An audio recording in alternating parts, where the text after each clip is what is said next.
it is an incredibly dramatic step, the idea of Apple removing a feature from its devices in order to avoid this continued litigation over their patents with Masimo. So let me tell you exactly where things stand as of today.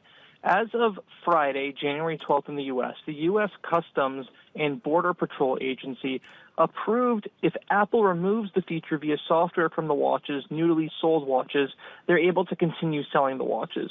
On Tuesday, U.S., January 16th, Apple is hoping that the U.S. Federal Appeals Court, that circuit, will rule in its favor to have a 1-year stay on this issue. That would mean the Apple Watch with blood oxygen can continue to be sold for the next year or so without the company having to roll out that new software that removes the feature.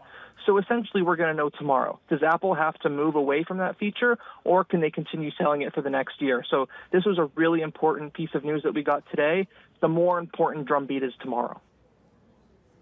Yeah, Mark, will we find out more in terms of how this is likely to impact consumer demand? This was such a highly touted feature, right?